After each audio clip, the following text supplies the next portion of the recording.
Bueno, entonces, para mí es un placer tener aquí a Jorge, esta vez hablándonos igual de manera remota sobre su trabajo.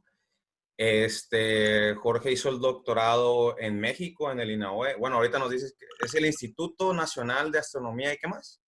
Astrofísica, óptica y Ah, electrónica. astrofísica, óptica Electrónica. y electrónica.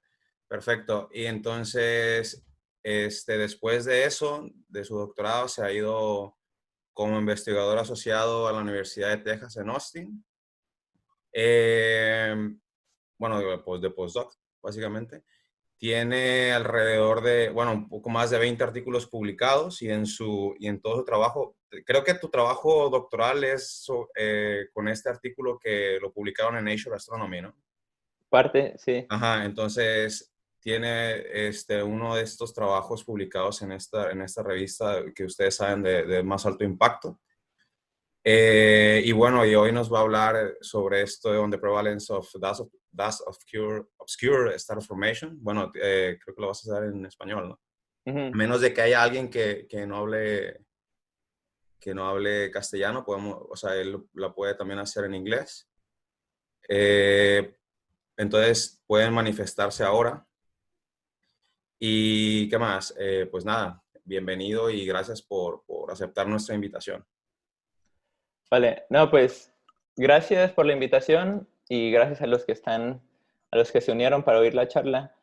Principalmente en este tiempo medio oscuro entre la pandemia y todos los problemas sociales, ¿no? Principalmente acá en Estados Unidos, evidenciados por el asesinato de al menos 2 personas de color en manos de la policía. Entonces, creo que es un buen momento simplemente para darnos cuenta de que hay problemas en la sociedad que debemos estar conscientes y creo que como comunidad científica los mismos problemas pueden existir dentro de la comunidad y tenemos que tratar de erradicarlos.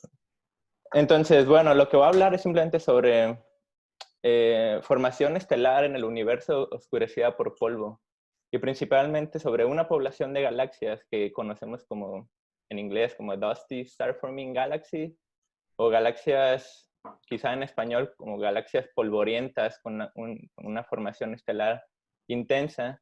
Y bueno, también se conocen como galaxias submilimétricas porque son detectadas, como voy a mencionar, en longitudes de onda de submilimétricos o milimétricas. Y en particular lo que voy a tratar de exponer es cuál es la importancia de este tipo de galaxias o la importancia de la formación estelar oscurecida por polvo en las etapas más tempranas del universo. Hasta ahora tenemos más o menos un buen entendimiento de la historia de formación estelar en el universo, desde el lado oscurecido y el lado no oscurecido, desde la época temprana hasta, digamos, corrimiento al rojo 3 o 4. Voy a hablar casi siempre en términos de corrimiento al rojo, pero pues es una medida que escala con la edad del universo. Y lo que me voy a enfocar más es simplemente en tratar de presentar los estudios que tenemos actualmente sobre la importancia del polvo arriba de corrimiento al rojo 4 y sobre la importancia de este tipo de galaxias. En la imagen, aquí lo que estoy mostrando en la portada es una galaxia corrimiento al rojo 8.3, es una de las galaxias más lejanas, o si no, la galaxia más lejana que se ha detectado con emisión de polvo. Entonces, es una galaxia relativamente moderada en cuanto a su formación estelar, pero tiene un cierto alto contenido de polvo. Y esto simplemente nos dice que el universo temprano, a corrimiento al rojo 8, donde el universo tiene menos de 0.5 gigaños, si recordamos que la edad actual del universo es alrededor de 13.8 gigaños, este tipo de objetos nos dice que el polvo existe desde las épocas tempranas del universo. Y entonces es importante estudiar el polvo para entender cómo se forman las galaxias y cómo evolucionan. Entonces, simplemente, ups, uh, ok. Bueno, esta imagen es simplemente una ilustración de por qué es importante estudiar el polvo, más allá de lo que yo mencioné. Y lo que tenemos aquí en la gráfica es una medida más o menos de la energía eh, en función de la frecuencia, de la energía que se emite o que se ha emitido en el universo a diferentes frecuencias.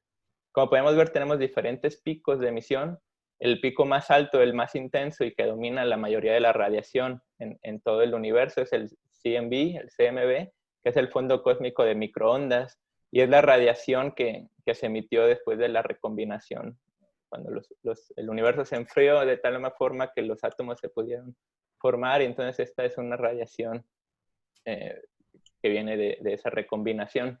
Pero los siguientes dos picos, que son prácticamente, tienen la misma importancia en cuanto a la energía que emiten, es el CIB o el Cosmic Infrared Background, que es la emisión del fondo en infrarrojo, y el COB, que es el fondo óptico, el fondo cósmico óptico.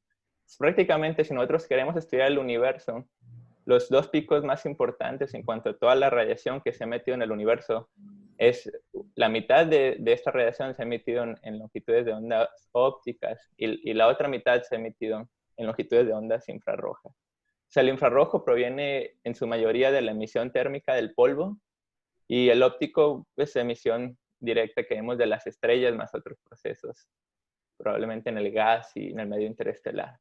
Pero la idea que quiero transmitir es que si nosotros nos quedamos simplemente con telescopios ópticos en el rango del visible, nos vamos a perder alrededor del 50% de toda la energía del universo y por lo tanto nos vamos a perder información y quizá objetos y fenómenos físicos que solo podemos ver en el infrarrojo. Entonces es importante estudiar las dos partes para poder tener un entendimiento completo de cómo se forman, bueno, en mi caso que estoy interesado en cómo se forman y evolucionan las galaxias, pero es lo mismo para diferentes procesos físicos.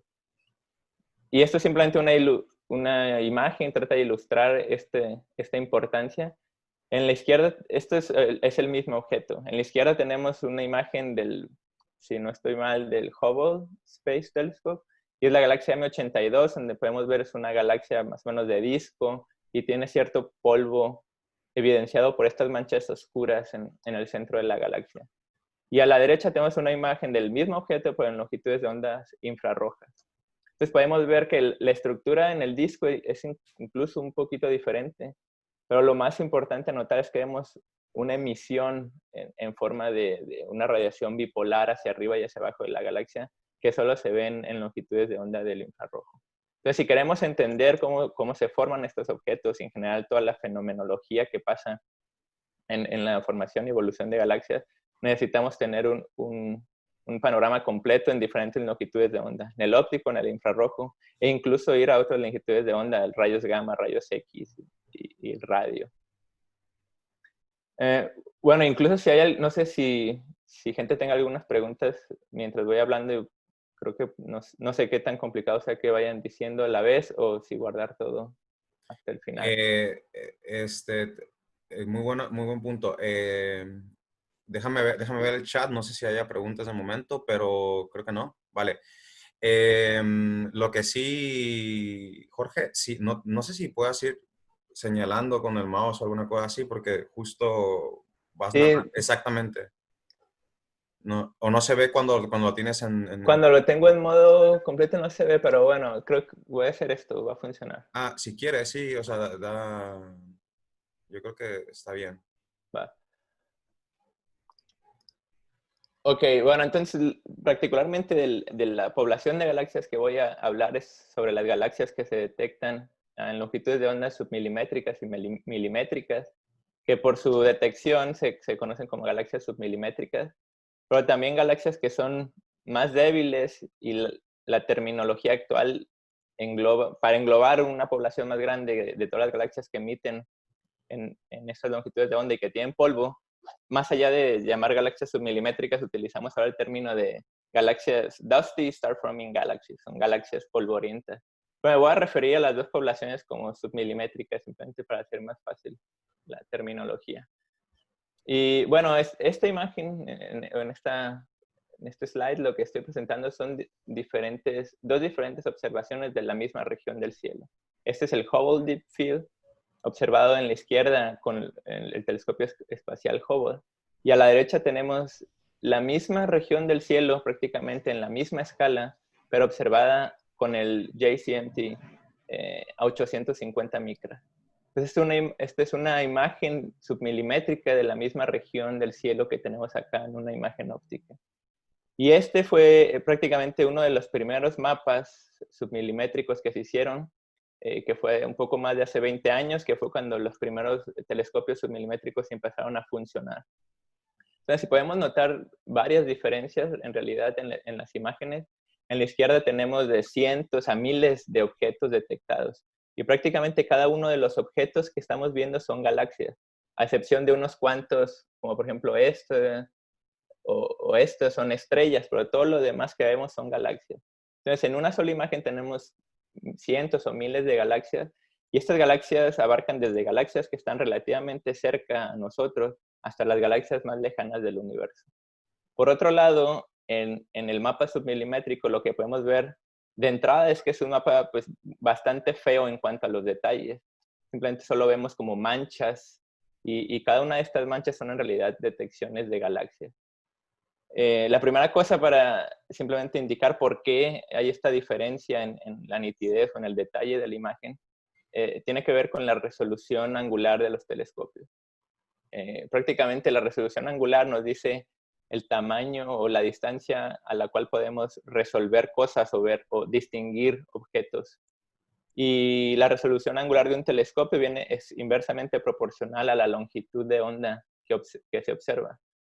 Entonces, en el telescopio, en el caso de la imagen óptica, es una longitud de onda, digamos, de alrededor de 1 micra, pero en el caso submilimétrico tenemos una longitud de onda de casi 850 micras. En este caso. Entonces, hay un factor de casi 1000 de diferencia en longitud de onda, lo que hace que la diferencia en la resolución angular sea 1000 veces peor.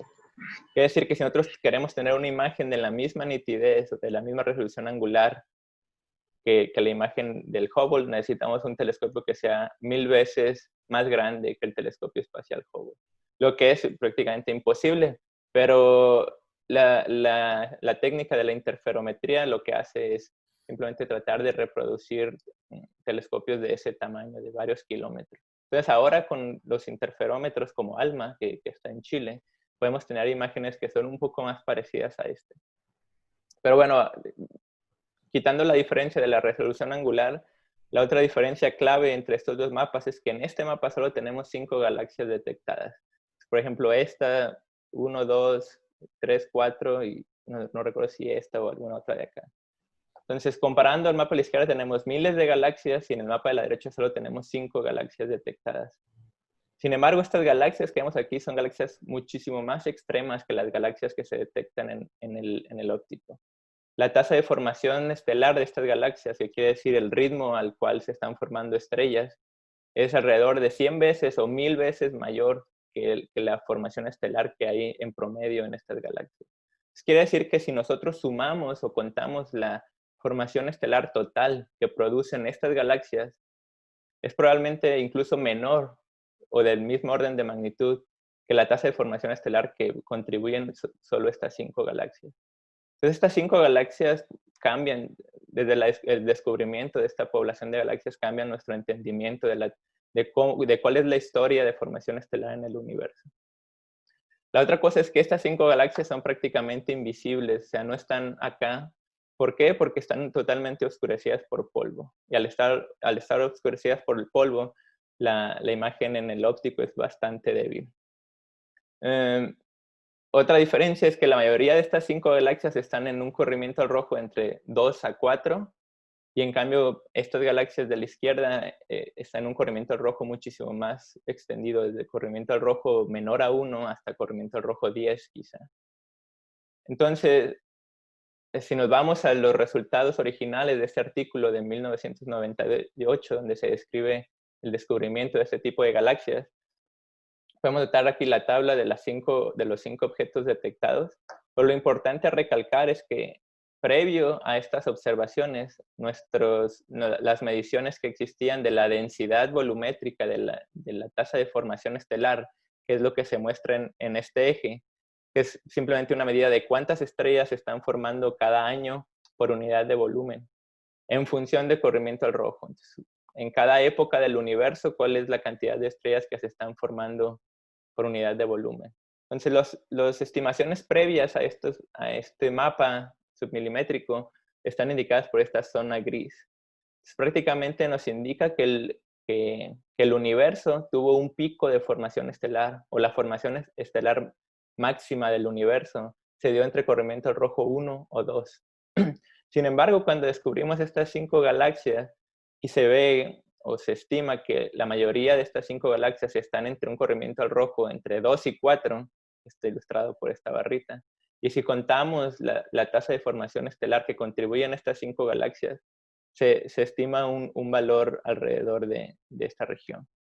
Y si tomamos esta estimación junto con otras estimaciones que se tenían en la época, se calcula que la historia de formación estelar en el universo es más o menos dada por esta línea negra. Entonces esto cambia radicalmente la historia porque ahora en vez de tener un universo cuya formación estelar pica corrimiento al rojo 1, ahora tenemos un universo cuya formación estelar o el máximo de la formación estelar en el universo está entre corrimiento al rojo 2 y 3. Obviamente esto cambia el panorama de cómo se forman y cuándo se formaron las galaxias en el universo. Y bueno, sí, simplemente desde este primer artículo nos revela la importancia de la formación, la importancia de esta población de galaxias en nuestro entendimiento de la formación y evolución de galaxias en el universo. Entonces, bueno, ahora tenemos un poquito más de 20 años de astronomía submilimétrica y milimétrica y hemos pasado de telescopios de un solo plato, como estos que fue uno de los primeros telescopios, a tener interferómetros como ALMA, que tenemos en Chile, o el SMI, que está en Hawái. Incluso telescopios espaciales como Herschel, o telescopios estratosféricos que se lanzaron usando este tipo de globos de aire. Incluso telescopios en el polo sur que gozan de una mejor, bueno, hay menor opacidad atmosférica por estar en una zona. Así. Entonces, 20 años de astronomía submilimétrica están más o menos representados en esta gráfica en donde tengo el área de todos estos mapas, o de la mayoría de estos mapas, en función del límite de luminosidad. Prácticamente nos dice, este límite de luminosidad nos dice cuál es la luminosidad mínima que puede tener una galaxia para ser detectada en estos mapas. Como podemos ver, obviamente los mapas que han hecho áreas más grandes de varios cientos de grados cuadrados, como el SPT, que es el South Pole Telescope, solo pueden detectar las galaxias más brillantes en el universo. Esto es basado en una sensibilidad de corrimiento al rojo 2. En cambio, ALMA, por ejemplo, en Chile puede detectar las galaxias más débiles, hasta 2 órdenes de magnitud más débiles, pero está limitado a áreas muy pequeñas, de solo unos cuantos arcominutos cuadrados. Entonces, cualquier cantidad que podamos estudiar de estos mapas, tenemos el problema que viene de un área muy limitada. Por el otro lado, cualquier cantidad que estudiemos de estos mapas grandes está limitada por la sensibilidad del telescopio. Entonces, usando estos 20 años de mapas y catastros submilimétricos, podemos de nuevo calcular la densidad de formación estelar en el universo, o la historia de formación estelar en el universo en función del corrimiento al rojo, que de nuevo es una medida de la edad del universo, en donde corrimiento rojo 8 o 10 corresponden a un universo cuando tenía una edad de menos de 0.5 gigaaños, y corrimiento rojo 0 es prácticamente la edad presente. Entonces aquí están divididas dos mediciones independientes, una que viene de los mapas ultravioletas y ópticos que están ilustrados por los puntos azules, y esto nos dice la formación estelar que no está oscurecida por polvo, donde podemos ver directamente la luz de las estrellas. Por otro lado, tenemos la formación estelar que se infiere de los mapas submilimétricos o de la emisión del polvo, simplemente objetos que están totalmente envueltos en polvo. Entonces podemos ver, ahora tenemos ya más o menos un buen entendimiento de que la formación estelar que está oscurecida por polvo domina sobre la no oscurecida. Y el pico de la formación estelar del universo es alrededor entre corrimiento al rojo 2, 2.5. Sin embargo, mientras los mapas ultravioletas y ópticos han sido muy exitosos en calcular este parámetro hasta corrimiento rojo 8 y 10, los mapas submilimétricos o milimétricos están muy limitados a altos corrimientos al rojo. Hasta ahora solo tenemos unas mediciones que son inciertas, corrimiento al rojo 4 o 5, y arriba de corrimiento al rojo 5 o 5.5, básicamente no tenemos ninguna medición de cuál es la importancia del polvo, de la formación estelar oscurecida por polvo en estas épocas. Entonces, la mayoría de la investigación que yo he hecho durante el último año, los últimos 2 años, es tratar de medir cuál es la formación estelar oscurecida por polvo en esta época y compararla con las mediciones ultravioletas.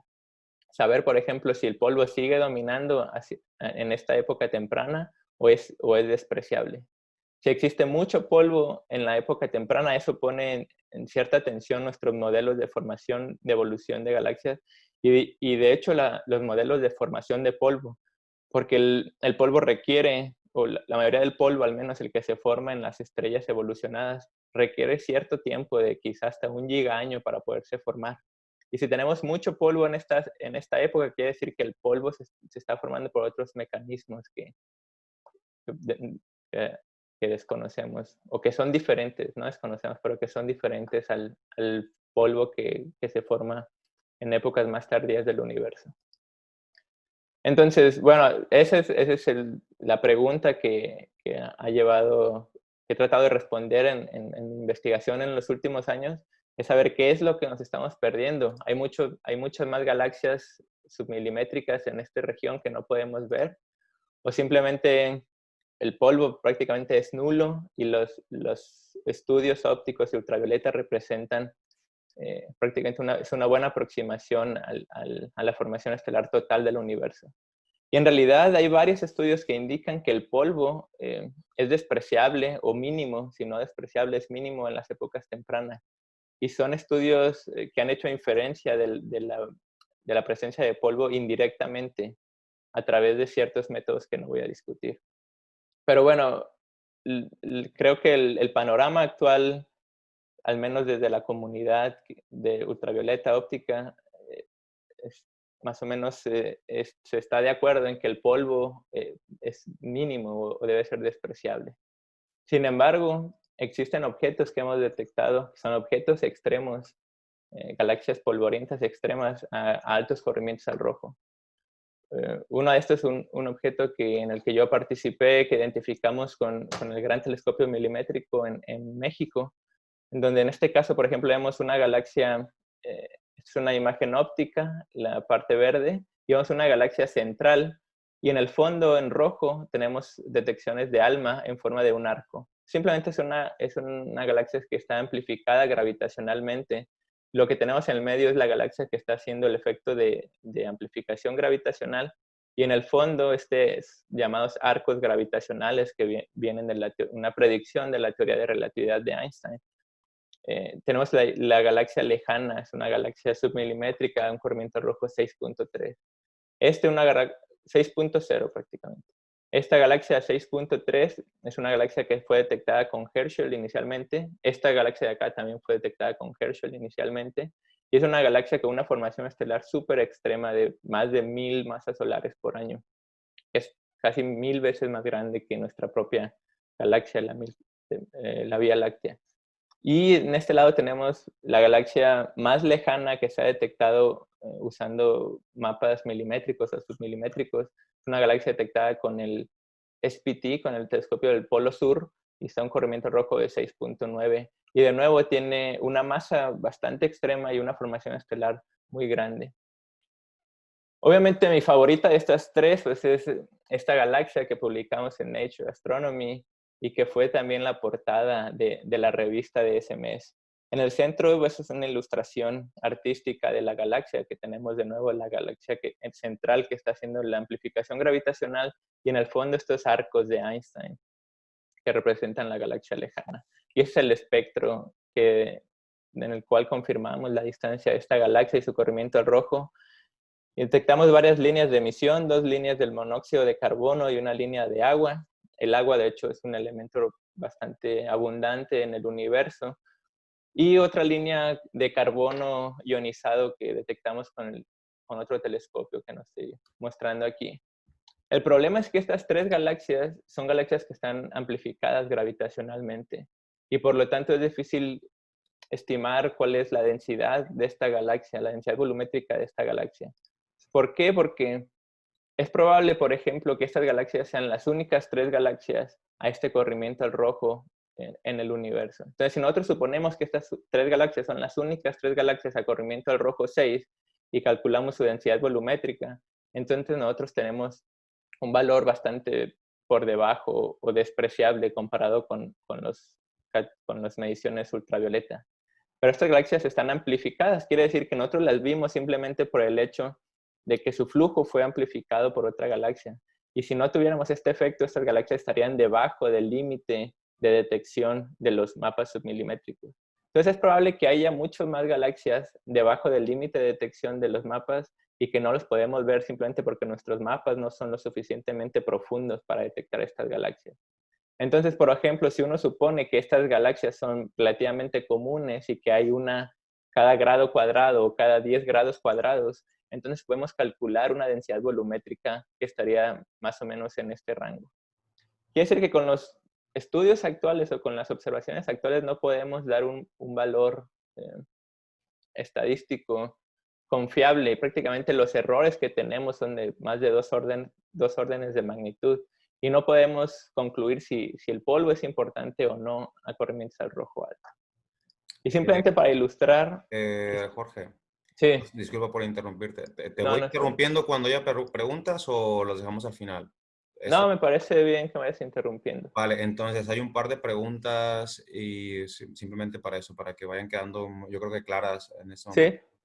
Sí. Preguntan que de qué está compuesto el polvo y ahorita que contestes te hago la otra. Ok.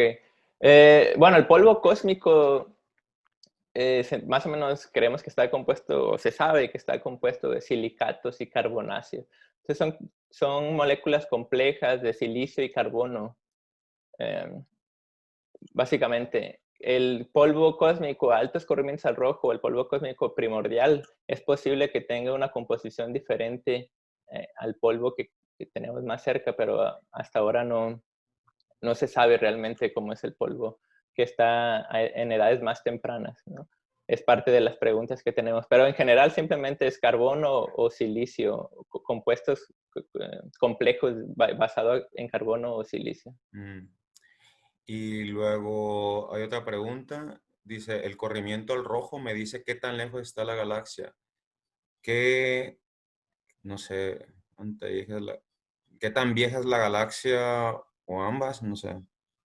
Sí, el corrimiento al rojo es una medida de la distancia de una galaxia. Pero obviamente, por el tiempo que tarda la luz en llegar a nosotros, a su vez el corrimiento al rojo es una medida de la época o de la edad del universo. Si digamos una galaxia corrimiento al rojo 5, corrimiento al rojo 6, la luz que ha tardado, el tiempo que ha tardado en llegar la luz desde esa distancia hacia nosotros es prácticamente alrededor de, digamos, 12 gigaaños o algo por el estilo. Eso quiere decir que la luz que estamos recibiendo ahorita es luz que se emitió cuando el universo tenía simplemente un gigaaño de edad. Entonces, de esa forma, el corrimiento rojo es una medida de distancia, pero a su vez, todo lo que estamos viendo, entre más lejano sea, estamos viendo una época más temprana del universo, simplemente por el tiempo en que tarda llegar la luz a nosotros. Entonces, es una medida de distancia, pero a su vez es una medida de la edad del universo. No sé si queda más o menos claro. Yo creo que sí. No sé el que preguntó si tiene alguna otra pregunta para... Si no, continuar. Vale. Sí, una cosa quizá clara es que la edad del universo o el tiempo no es lineal con el corrimiento al rojo. De hecho, entre el corrimiento al rojo de 0 a 2 hay una edad de casi 11 gigaaños. Y de corrimiento al rojo 2 a 10 hay una edad de prácticamente nada más como de 2 o 3 gigaaños. Sí. Oye, yo tengo una pregunta. Por cierto, ahora que tienes este plot ahí, entonces todos estos puntos son solo galaxias individuales, por ejemplo, los rojos, con oscurecidas por este polvo o son cúmulos también de galaxias o como, porque la estadística que tienes en algunas es muy buena y la otra, y por ejemplo los 3 puntos que pones, pues son solo de 3 galaxias, me estás diciendo, Sí. y los errores son pues enormes, ¿no? Sí, prácticamente lo que se hace, por ejemplo, tomas un mapa de una región del cielo, cuentas cuántas galaxias hay, por ejemplo, de corrimiento al rojo 0 a corrimiento al rojo 1 en esa región del cielo, calculas el volumen que hay entre corrimiento al rojo 0 y corrimiento al rojo 1, sumas toda la tasa de formación estelar de esas galaxias y divides entre el volumen. Entonces, prácticamente tienes ya tasa de formación estelar, que es masas solares por año, entre megaparsec cúbicos, que es la medida de volumen en esta gráfica. Pero engloba todo lo que hay en esa región del cielo. Sí, en su mayoría son galaxias individuales, pero si hay cúmulos de galaxias dentro de esa región, también las sumas para calcular esto. Good. Pero sí, son objetos, al final son galaxias, es conteo de galaxias individuales y nada más que hacemos el bin en bines de corrimiento al rojo y calculamos la densidad volumétrica de esa forma. Ok, entonces sigo. Dale. Bueno, ¿cómo? Perdona, sí, que sigas. Ok, entonces esta gráfica es simplemente para ilustrar el límite de detección de los diferentes mapas. Si nos concentramos en las líneas verdes nada más, que son los mapas que tienen áreas más grandes y por eso pueden detectar las galaxias más raras o que son más raras en el universo, podemos ver que estos mapas tienen un límite de detección bastante alto. Quiere decir que solo podemos ver las galaxias que tengan una luminosidad de arriba de 10 a la 13, que eso es bastante extremo para una galaxia.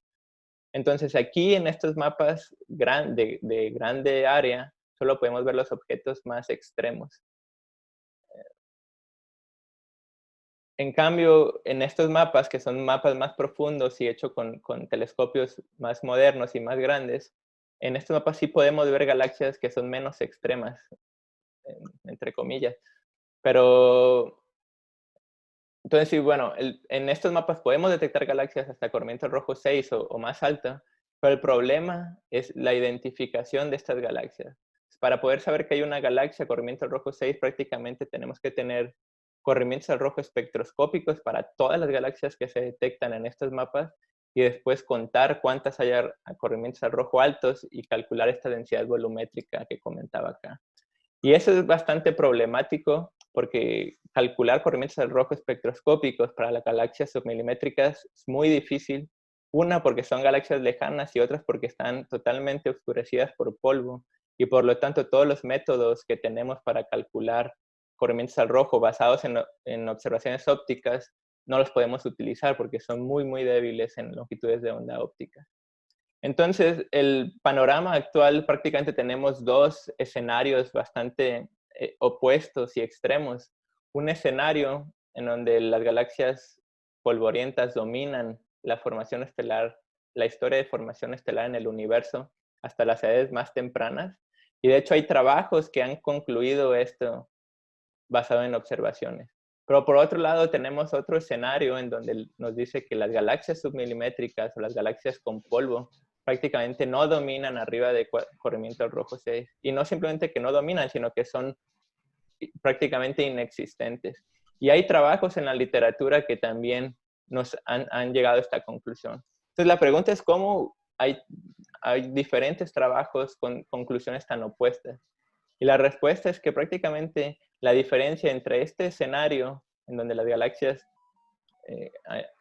con polvo en edades tempranas no existen, conforme a este escenario en donde las galaxias dominan, es simplemente una diferencia de unos cuantos por ciento. Entonces, simplemente si 3% de las galaxias, de todas las galaxias submilimétricas, están arriba de corrimiento al rojo 3, si solo es ese porcentaje, tenemos este escenario. Pero si es un 7% o un 10%, tenemos este escenario. Entonces, es un área en donde estamos trabajando con una estadística bastante pobre y un cambio entre 1 o 2% nos da un cambio muy radical en el comportamiento de la historia de formación estelar del universo.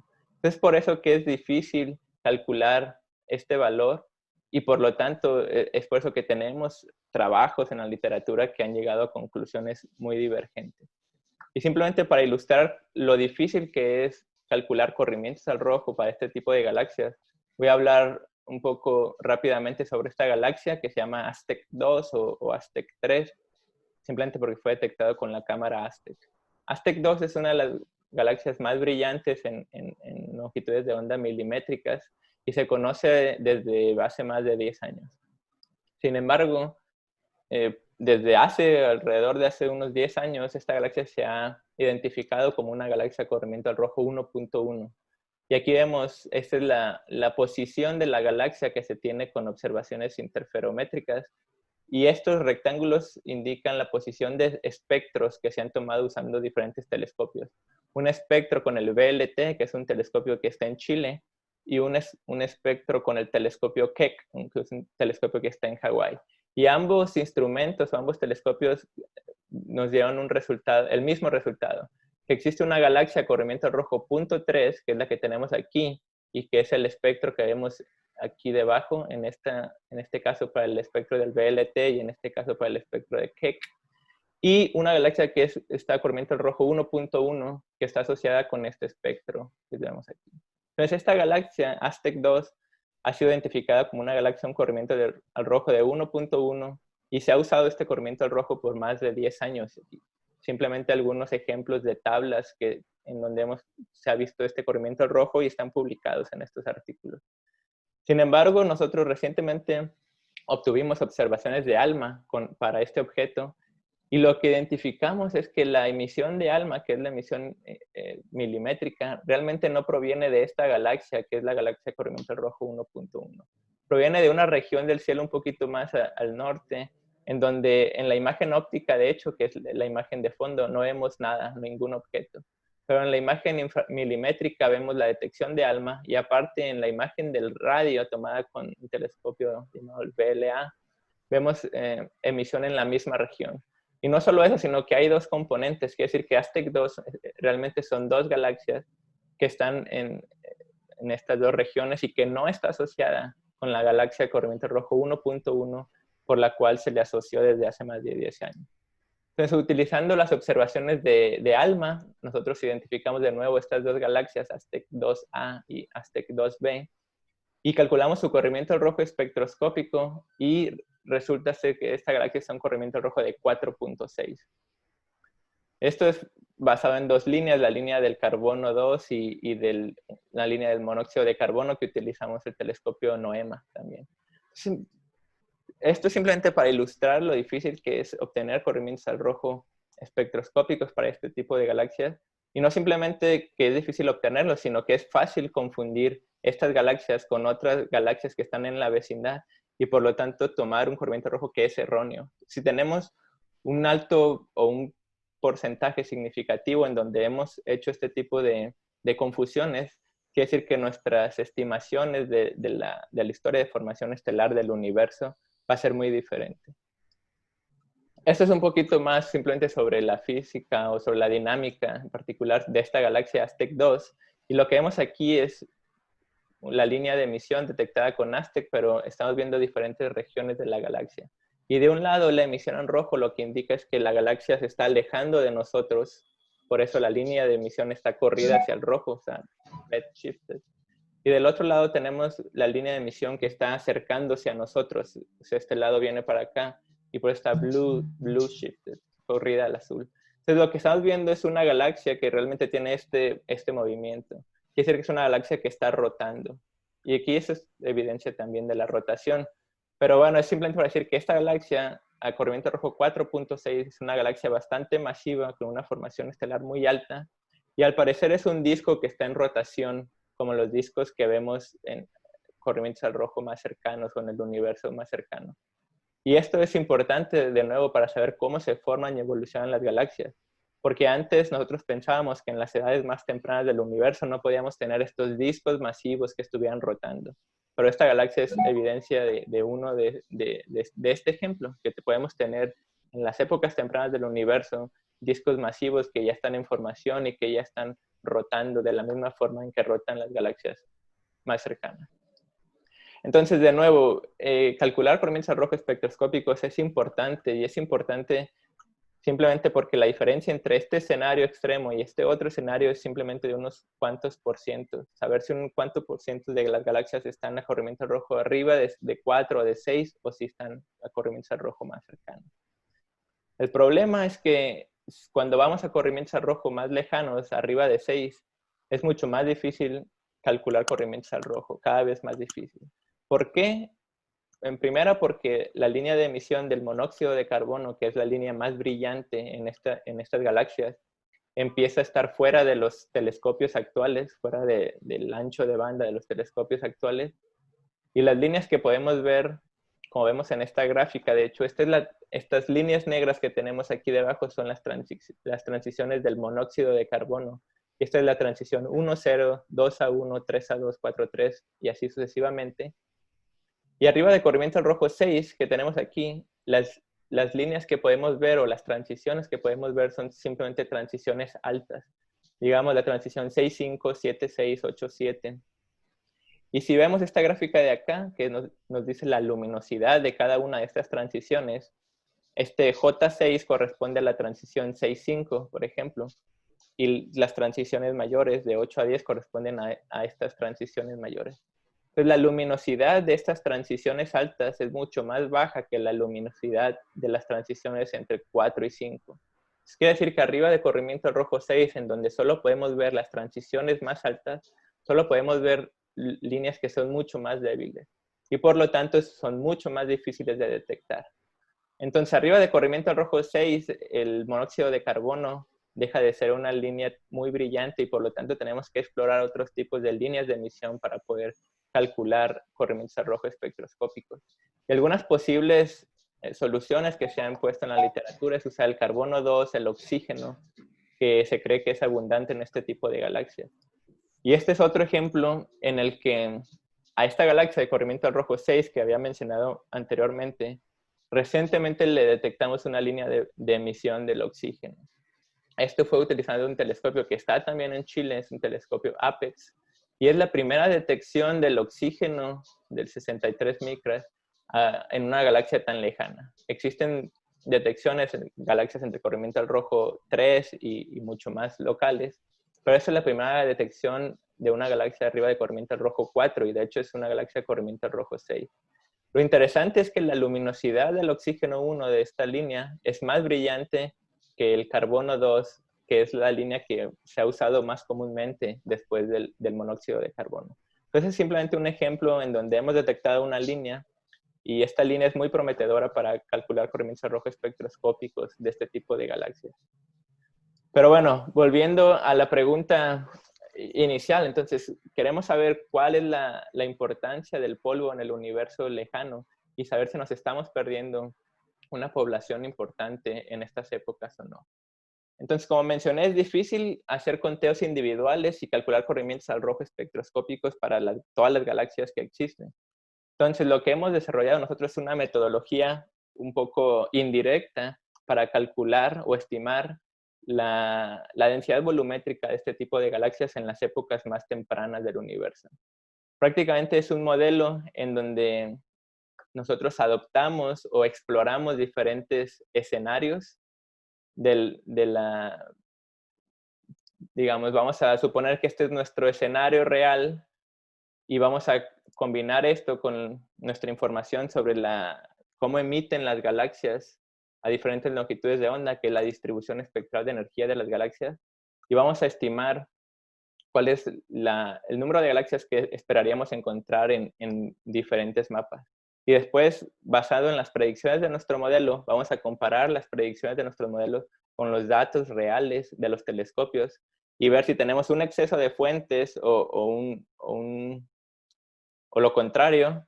Y entonces, si tenemos, por ejemplo, un exceso de fuentes, quiere decir que nuestra suposición inicial estuvo mal. Entonces, podemos cambiar nuestras suposiciones y explorar este espacio de parámetros 1000 veces hasta que encontremos un modelo que mejor ajuste todas las observaciones que se han obtenido. Entonces, prácticamente el modelo, así voy a entrar aquí para que funcione.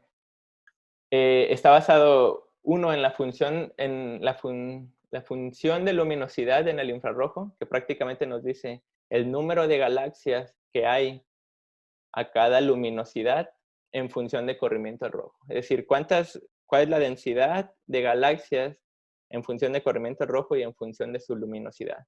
Y prácticamente la función de luminosidad está dada por esta ley de potencias, o una doble ley de potencias, una para los rangos más débiles de la luminosidad, quiere decir, en realidad esto nos indica que hay mucho más galaxias débiles que galaxias brillantes.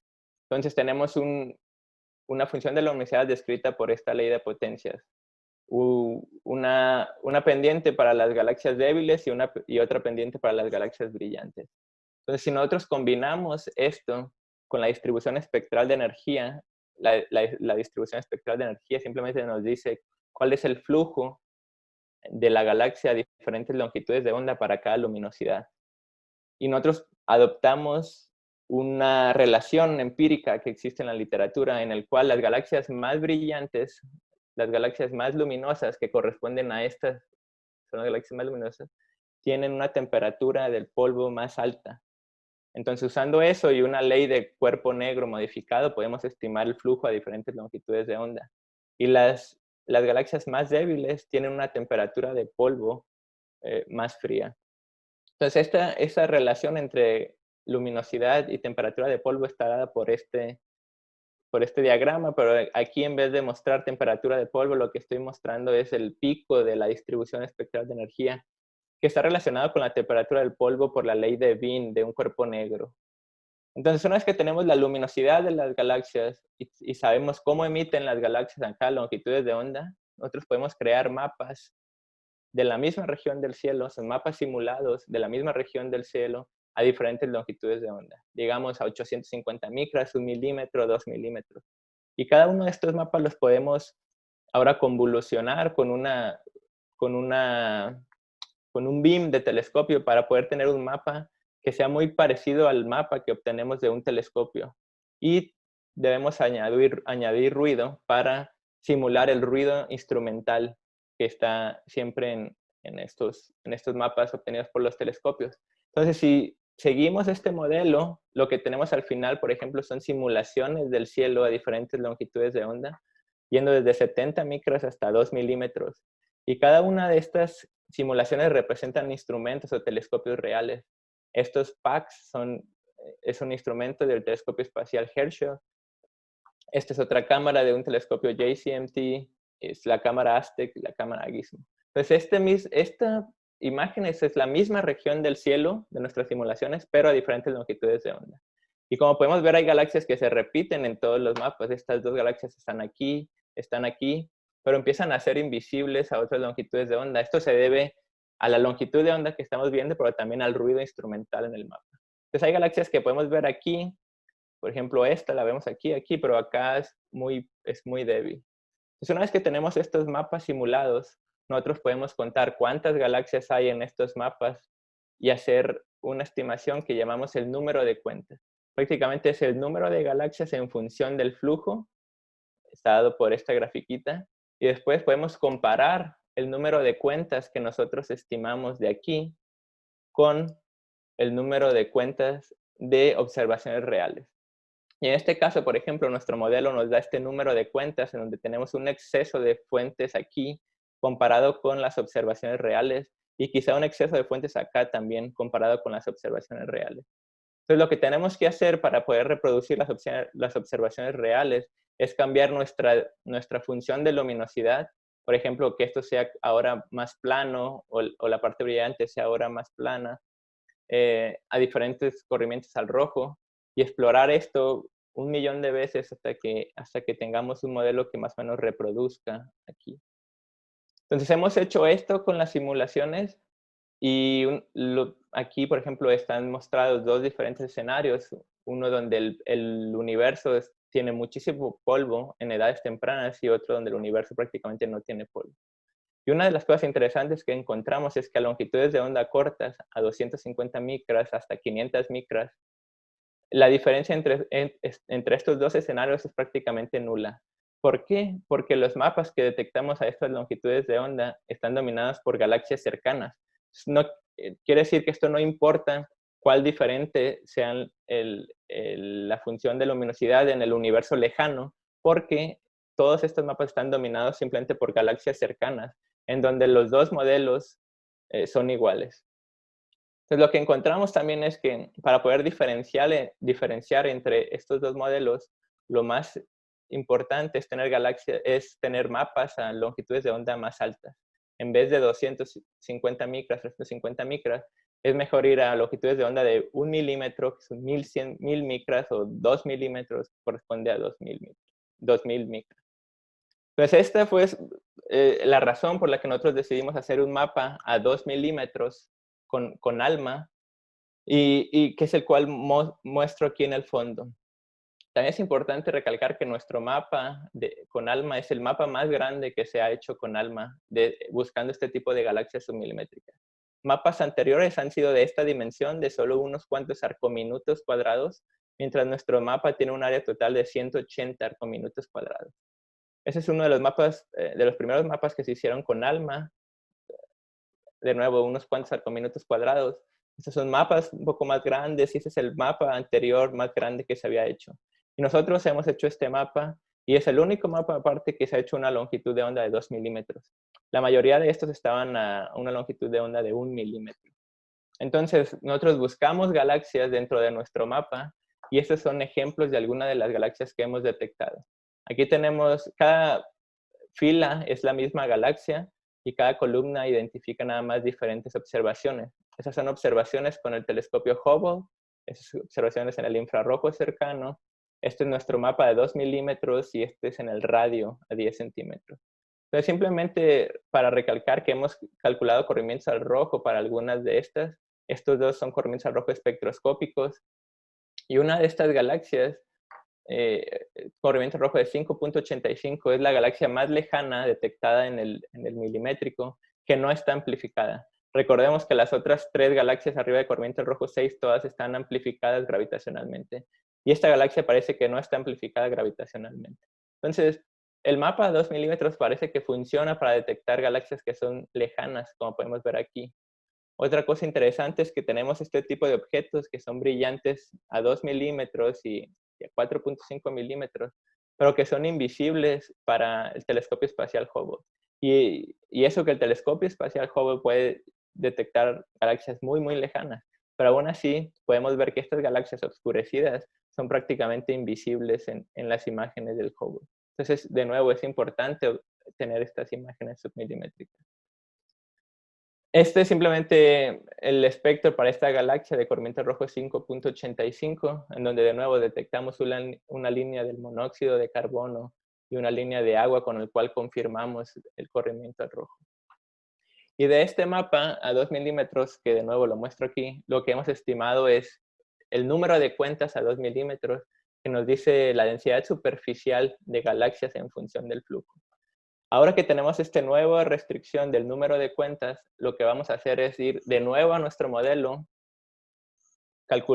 suponer diferentes distribuciones o evoluciones de la función de luminosidad, calcular su flujo utilizando una receta para la distribución espectral de energía, simular nuestro mapa en función de la resolución angular y del ruido, y calcular el número de cuentas de nuestro modelo y compararlo con el número de cuentas real para poder, después de hacer esto un millón de veces, poder restringir la función de luminosidad aquí.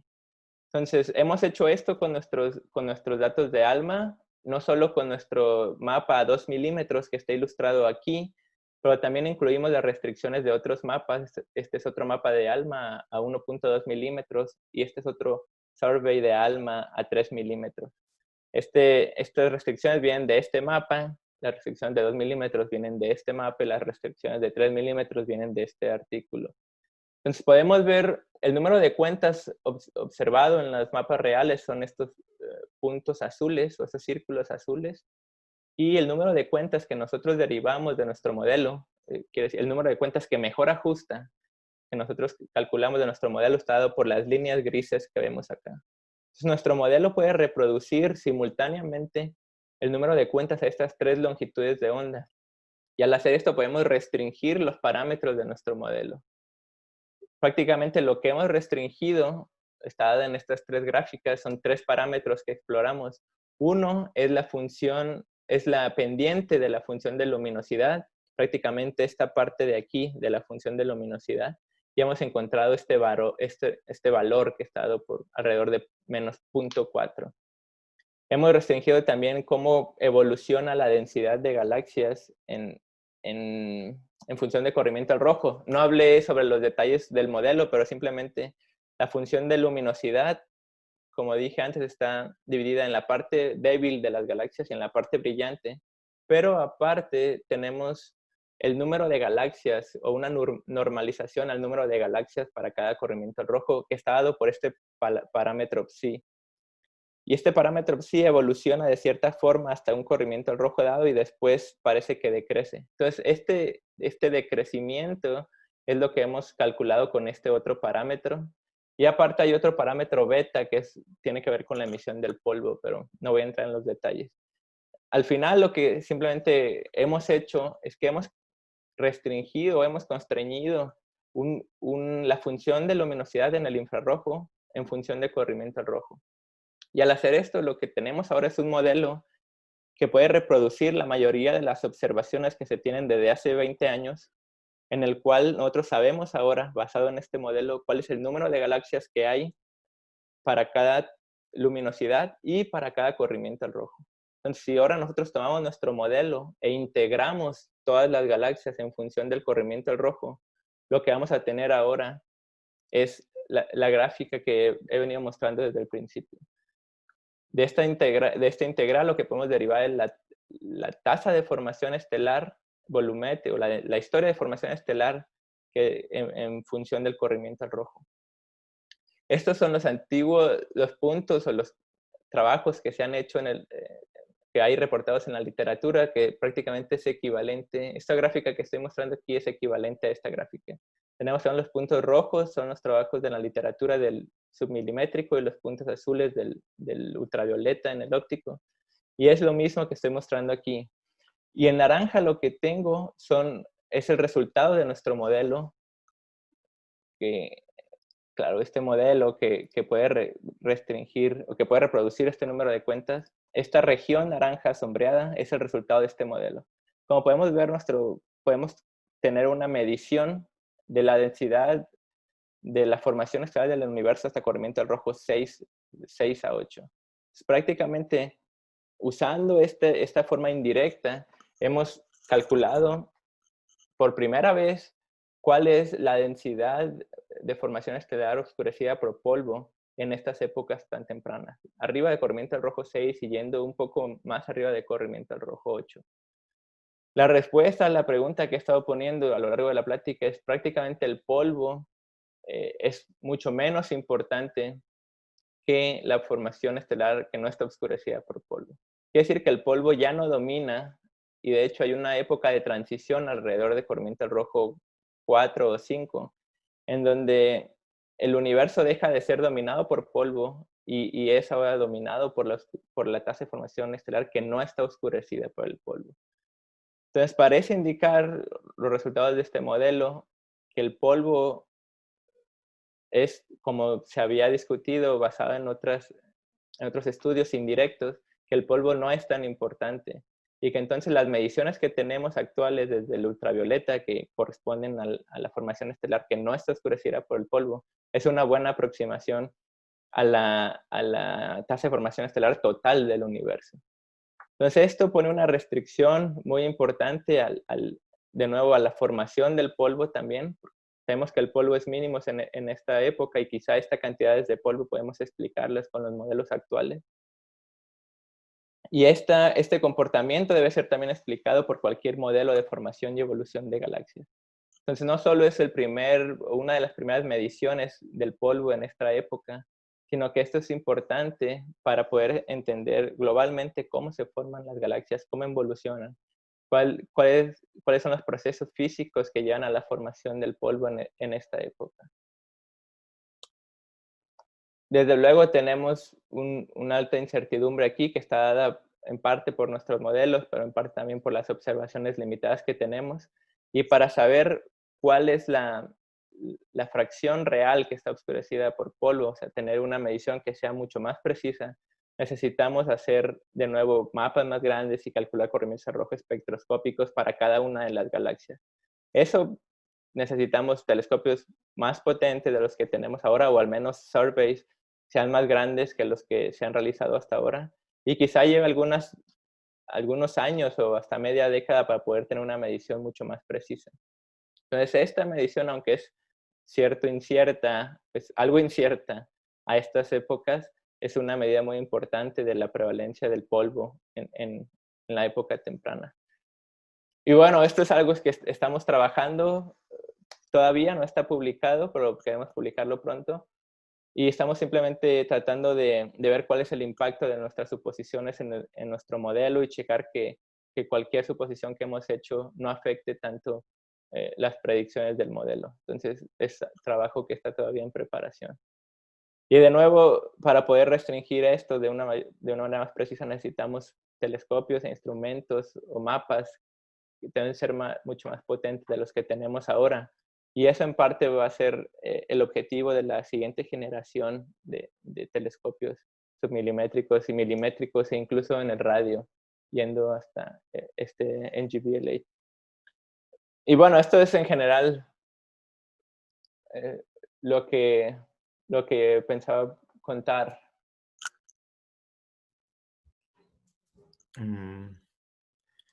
Vale. Gracias, Jorge. A ver, no sé si... Yo creo que todos pueden abrir el micrófono y preguntar, ¿no? O sea, yo creo que podemos hacer esto. Preguntas que tengan.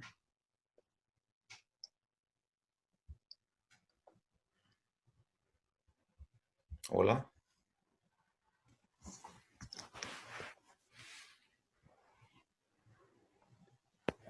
¿Todo muy claro?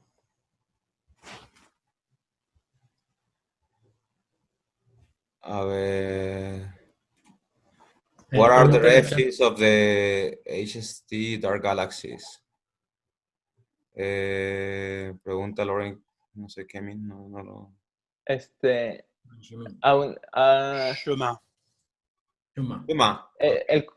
Ok, los redshifts espectroscópicos no se saben todavía, ¿no? Estamos pidiendo tiempo de observación tanto en Hubble, en ALMA, en Keck, para poder calcular corrimientos rojo espectroscópicos de estas fuentes.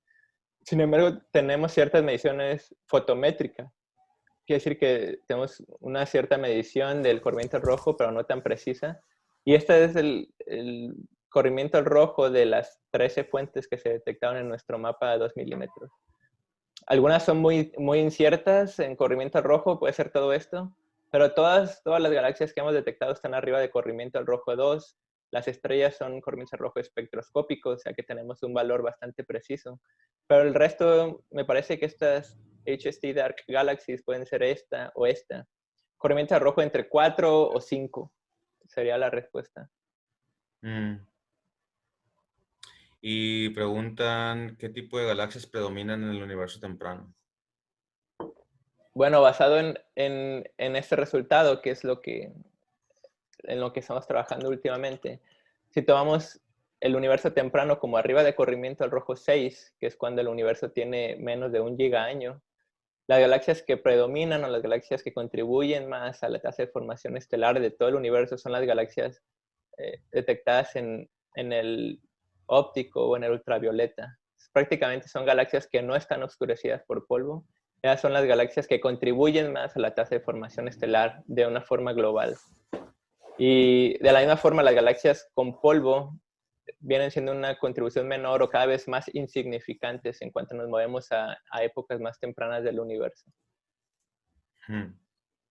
Jorge, solo en una de las primeras slides tú mostraste ciertos autores que habían descrito, digámoslo, por ejemplo, que estas galaxias oscurecidas por polvo tenían que ser más o menos, encontrarse en un número más alto durante las etapas tempranas de formación del universo. En una de las primeras, no, esa, es justamente esa. Entonces, Mi pregunta es, por ejemplo, en base a lo que a lo que ustedes están trabajando, es más esperable encontrar en etapas tempranas del universo galaxias con menos polvo, porque ese polvo no es un polvo primordial, sino que es un polvo que se forma a partir de la muerte de estrellas masivas. Entonces, yo diría que, bueno, me cuesta entender que digámoslo, se presenta un escenario en el cual puedo tener galaxias muy tempranas en el universo con alto contenido de polvo, porque ¿de dónde obtengo ese polvo, digámoslo? O que se formaron, no sé, estrellas muy, muy masivas que evolucionaron muy rápido y contaminaron rápidamente la galaxia o algo así. Sí, una de las explicaciones de cómo se forma el polvo en las épocas tan tempranas, o sea, para explicar la abundancia de polvo en las épocas tan tempranas, uno de los escenarios posibles es de que el polvo, en vez de que se forme su mayoría en las cortezas de estrellas evolucionadas, se forme por explosiones de supernova, por ejemplo. Las explosiones de supernova pues son bastante rápidas en las estrellas muy masivas, ¿no? Entonces esa podría ser una posible explicación de por qué hubiera polvo tan temprano. Lo que sí es que este trabajo en el que dice que el polvo domina arriba de corrimiento al rojo 4, sus mediciones son más o menos hasta corrimiento al rojo 6. O sea, esta línea está muy exagerada hasta acá, ¿no? Okay. Y bueno, aunque es de esperarse que el polvo sea cada vez menos y menos por lo mismo que tú mencionaste, el hecho de que existan por ejemplo, estas galaxias de corrimiento al rojo 6 y 7, daba cierta esperanza, o no esperanza, sino ciertos indicios de que el polvo podría ser realmente muy importante, incluso arriba de corrimiento al rojo 7. Incluso la galaxia que presenté en la primera diapositiva en la presentación, una galaxia detectada con polvo a corrimiento al rojo 8.3, eso como que daba ciertos indicios de que el polvo podría ser importante. Sin embargo, nuestro resultado, como tú mencionaste, apunta a lo contrario, en que en realidad, por ejemplo, esas galaxias son casos excepcionales y que no hay muchos casos como esos, y en realidad el polvo es mínimo en las primeras etapas del universo, que es quizá lo que la mayoría de la gente esperaría. Okay, esto es nada más recalcar que esta es una medida, esto ya se había dicho antes, pero usando muestras, galaxias detectadas en el ultravioleta y estudios indirectos. Pero esta medida que nosotros estamos haciendo es utilizando la población de galaxias submilimétricas y los mapas milimétricos e infrarrojos. Esa es la primera vez que hemos llegado a la misma conclusión, pero utilizando directamente los mapas submilimétricos y milimétricos. Perfecto. Gracias. Gracias a ti. ¿Más preguntas? Yo tengo una pregunta, Jorge. Bueno, igual es una pregunta un poquito, no sé si en el mismo contexto, pero que se había nombrado hace, no sé, por lo menos unos 6 años atrás o algo así. Existía lo que se llamaba el exceso de Arcade, que era un exceso en un fondo isotrópico en el radio, más abajo que el fondo cósmico de microondas. Y una de las posibles explicaciones, si recuerdo bien, podía ser, en un caso era como aniquilación de materia oscura que introducía electrones y positrones y eso radiaban en el radio y se propagaba y llegaba como un fondo isotrópico porque los radiotelescopios de esa frecuencia, a los megahertz, no son capaces de resolver muchas fuentes que son muy, muy débiles. Pero también una de las explicaciones que había en la época era galaxias con formación de estrellas que ocurrieron en el universo muy temprano, de tal manera que parecían como si fueran completamente homogéneas, porque los instrumentos no son capaces de resolverlo.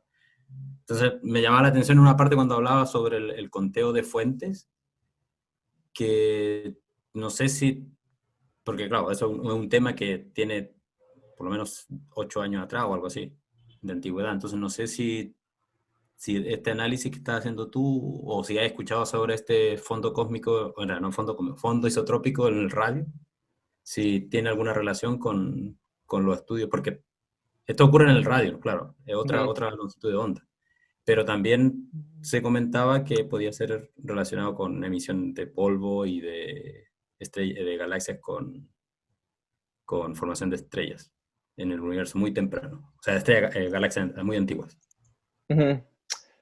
Bueno, desconozco realmente los detalles. Me parece que he escuchado sobre esta emisión en el radio que dices que fue difícil de explicar. Si recuerdo bien y si estamos hablando del mismo fenómeno, hay ciertos, en una región del espectro en el radio, hay cierta radiación que se ha podido explicar recientemente con emisión no térmica de polvo, con emisión de sincrotrón, y que vendría a tirar abajo la explicación del más exótica sobre la aniquilación de partículas y antipartículas. Pero realmente desconozco los detalles, entonces...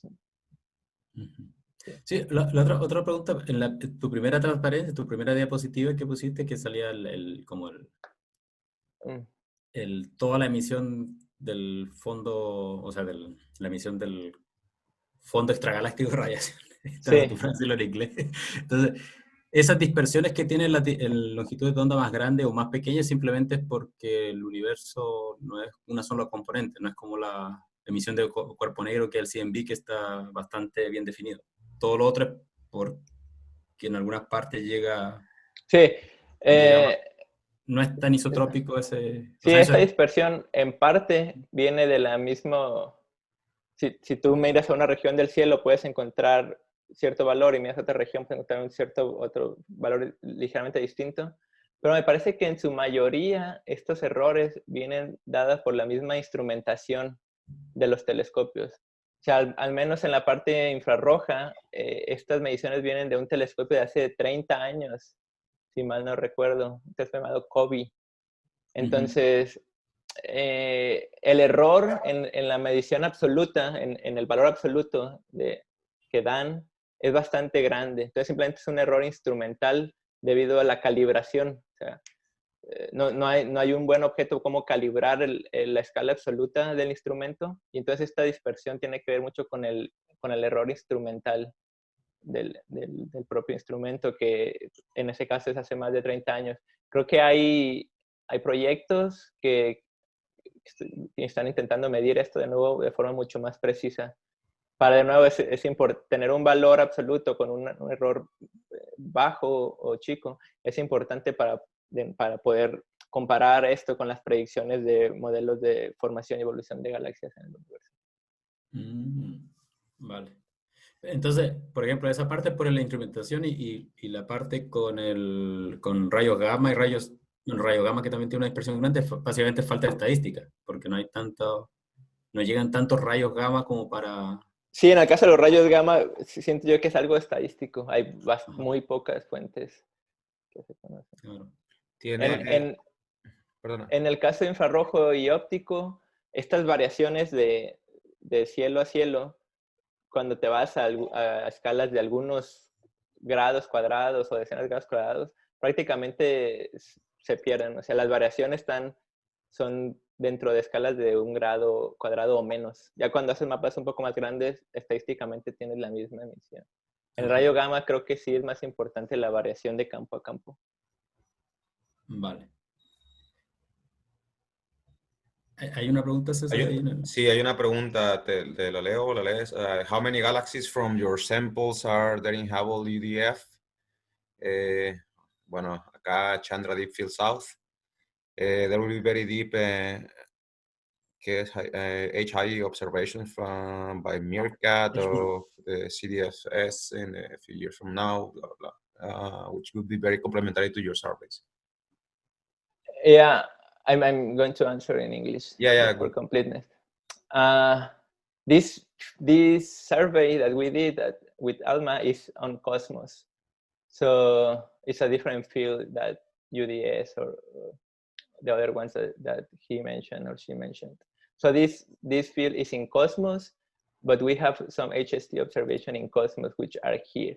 And I think basically all 12 out of the 13 sources are detected in Spitzer, which is these columns. So basically all of the galaxies are detected in Spitzer at 3.6 or 4.5 microns.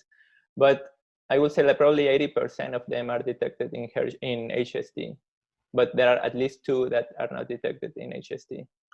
there are like other papers that we are working on and trying to constrain the photometric redshift and all the physical properties of these galaxies using all the multi-wavelength observations available in the field. But yeah, that's a good answer, a good question, definitely. Good.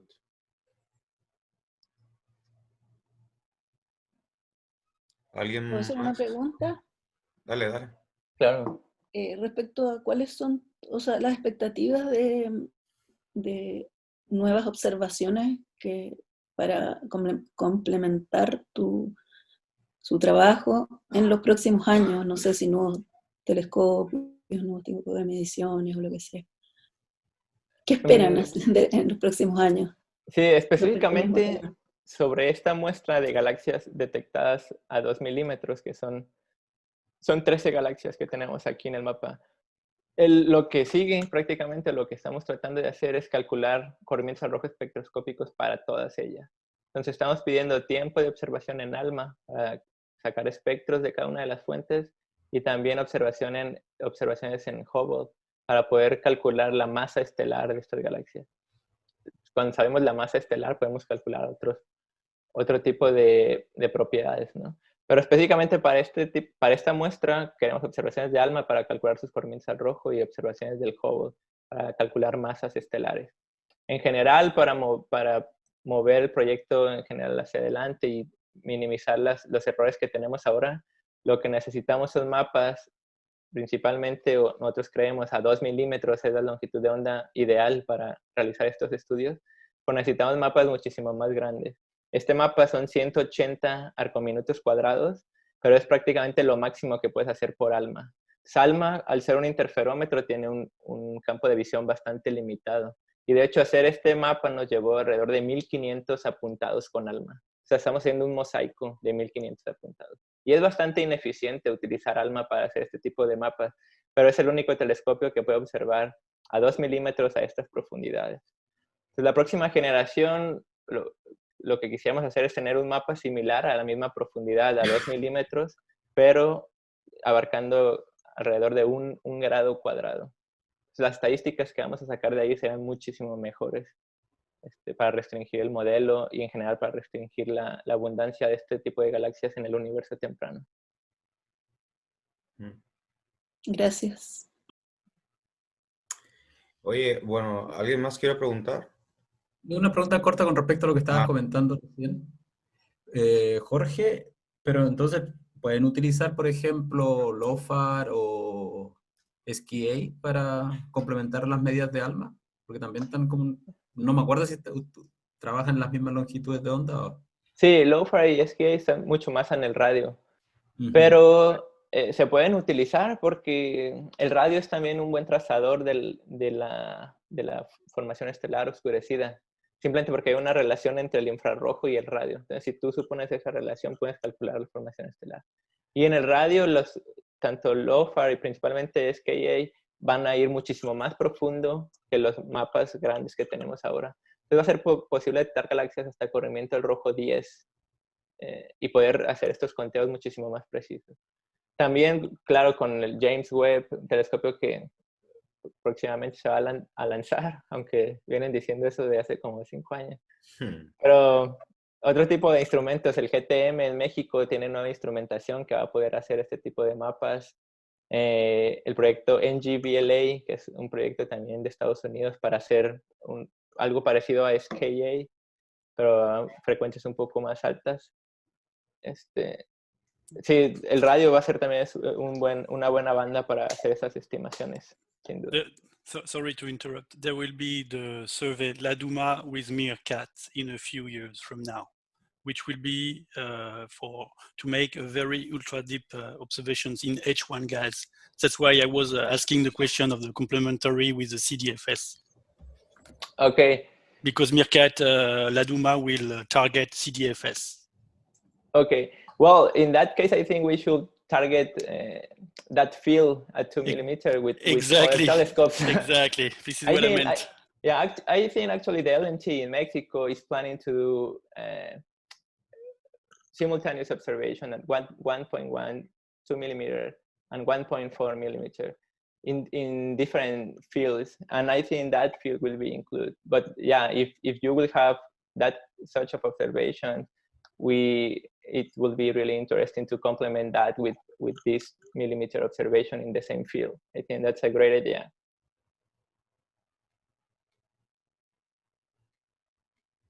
Good. Yo tengo una pregunta. O sea, además de tener un mapa estelar entre si unas galaxias están oscurecidas o no y todo eso que estás haciendo, o sea, ¿qué otro tipo de fenomenología tú puedes extraer o de esta información, ¿no? O sea, sí. Bueno, de hecho tiene una implicación bastante alta, que no hablé mucho sobre eso, pero tener un buen conteo de la historia de formación estelar en el universo, eso simplemente se traduce, la historia de formación estelar en el universo se traduce a la historia de cómo se formaron las estrellas en el universo. Es una medida directa de cómo se formaron las estrellas, en qué época y a qué ritmo. Entonces eso nos dice una medida de cómo se formó la estructura en todo el universo. Entonces tienes eso por un lado. Por otro lado tienes simulaciones cosmológicas que están basadas en, por ejemplo, en halos de materia oscura.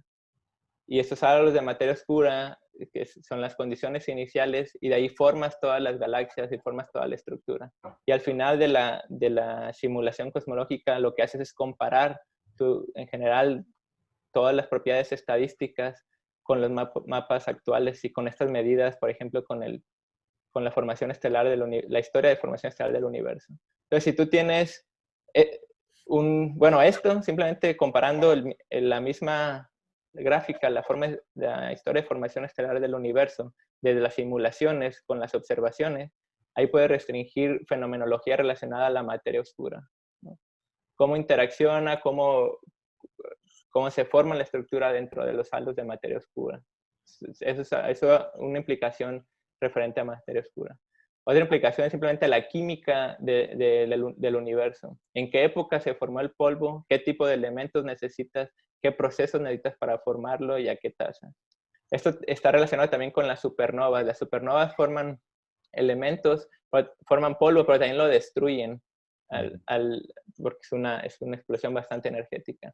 Entonces eso te da una medida de la tasa de formación y destrucción de las supernovas. El hecho de que existan, digamos, 1000 supernovas o una supernova en el universo temprano tiene que ver con la abundancia de las estrellas primogénitas que se conocen estrellas de población 3. Que hay gente que dice que esas estrellas pueden tener una masa de hasta 500 masas solares. Hay gente que dice que no, que el máximo puede ser 100 masas solares. Y la diferencia entre si tú supones que hay estrellas de 100 masas solares o de hasta 500 masas solares, te da una diferencia muy grande en la tasa de supernovas. Entonces tú puedes utilizar este tipo de mediciones para poder restringir también la tasa de supernovas y por lo tanto la función inicial de masa de las estrellas, quiere decir cuántas estrellas hay en función de cada masa en las primeras etapas del universo. Entonces restringir cómo eran las estrellas en la primera generación de estrellas en el universo, de nuevo tiene que ver con materia oscura y con procesos radiactivos. Entonces la implicación que realmente no es lo que yo hago, o sea, mi objetivo final es simplemente calcular cuál es la importancia del polvo. Y otra gente que se dedica a hacer otro tipo de estudios puede utilizar estas mediciones para calcular cosas desde materia oscura hasta la primera generación de estrellas, la química del universo, la formación del polvo, la tasa de supernovas.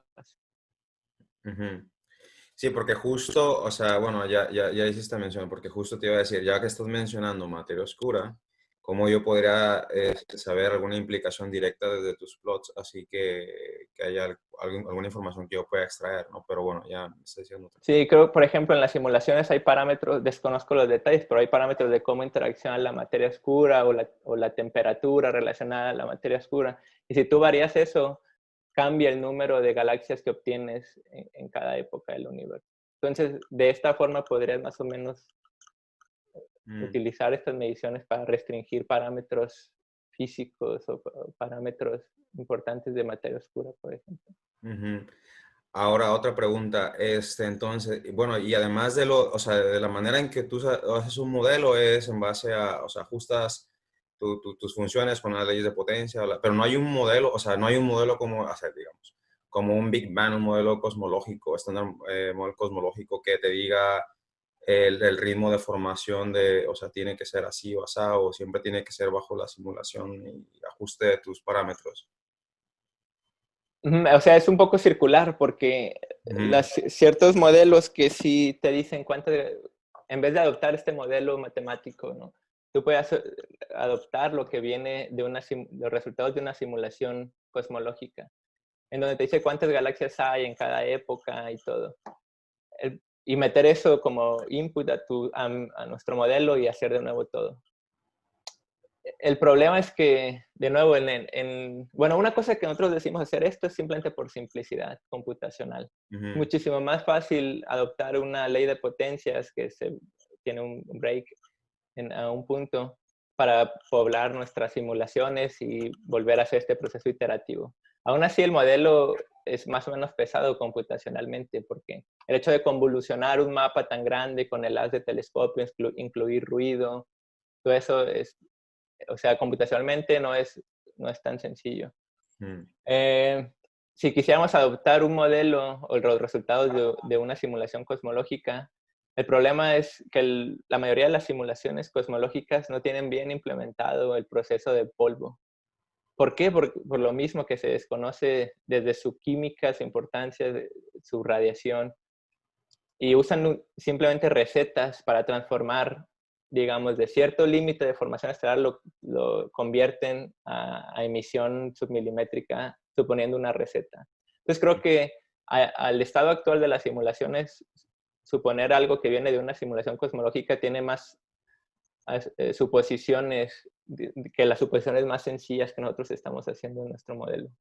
El hecho de suponer esta ley de potencias viene inspirado por los mapas ultravioletas y ópticos, en donde la medición de la función de luminosidad de galaxias en el ultravioleta se conoce bastante bien hasta corrimiento del rojo 10 y es más o menos descrita ya sea por una ley de potencias o por una función Schechter que tiene una pendiente, una cierta pendiente para las luminosidades más débiles y una forma exponencial para las luminosidades más brillantes. Entonces podemos también escoger una función Schechter en vez de una ley de potencias. Pero, o sea, tiene cierta explicación de por qué estamos suponiendo eso. Pero al final estamos tratando de suponer los más sencillos por lo mismo. Hay muchas cosas que podemos mejorar, pero creo que para este primer paso parece que las suposiciones están bien justificadas para el potencial que tenemos. Good. ¿Alguien más que quiera decir algo? Preguntar de cualquier cosa. De si está protestando en Texas, Jorge. Y una pregunta corta cuando estaba hablando de que es bastante computacionalmente intenso hacer las convoluciones y etcétera. ¿Eso lo corren en clúster de computadores de la misma universidad? ¿Utilizas alguna otra colaboración o algo así? Sí, no, bueno, creo que la complejidad computacional está al límite de lo que se puede hacer con una computadora en casa. O sea, yo lo corro en mi computadora de escritorio que tiene quizá como 4 nodos. O sea, es una computadora un poquito potente, pero sigue siendo una computadora de escritorio. Y me lleva unas cuantas horas hacer una realización. Si quiero hacer varias, necesito un par de días. Si quiero repetir el proceso varias veces.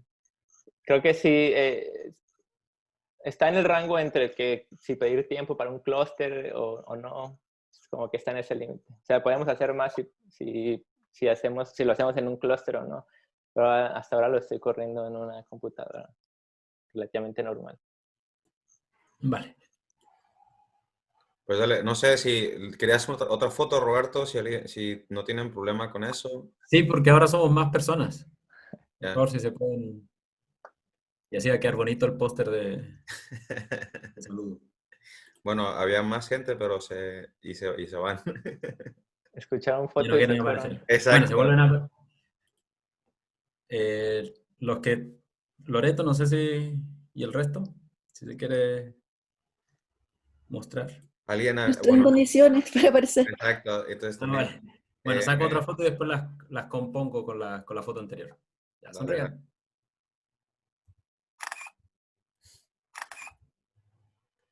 ya. Ya. Bueno, pues no sé, si no hay otra pregunta, comentario, solo agradecerte, Jorge, de No, aceptarla. gracias por la invitación. Fue un Y a mí gusto. me ha gustado mucho, o sea, te digo, ahora otra vez, como siempre, estamos en paro, entonces también y también a veces los estudiantes no son un poquito, no suelen atender las charlas, entonces ya al final, pues, al menos vi No, dos, para mí estaba muy bien. Muchas gracias por la invitación.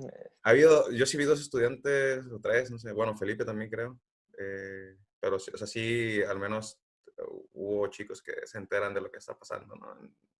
En tu área. Sí, bueno, y también es un poco diferente, dado que el departamento es más como de física. Hay ciertos conceptos que usamos en astronomía, pero para mí ha sido un placer. Gracias por la invitación. Vale, pues acabamos aquí entonces. Sí.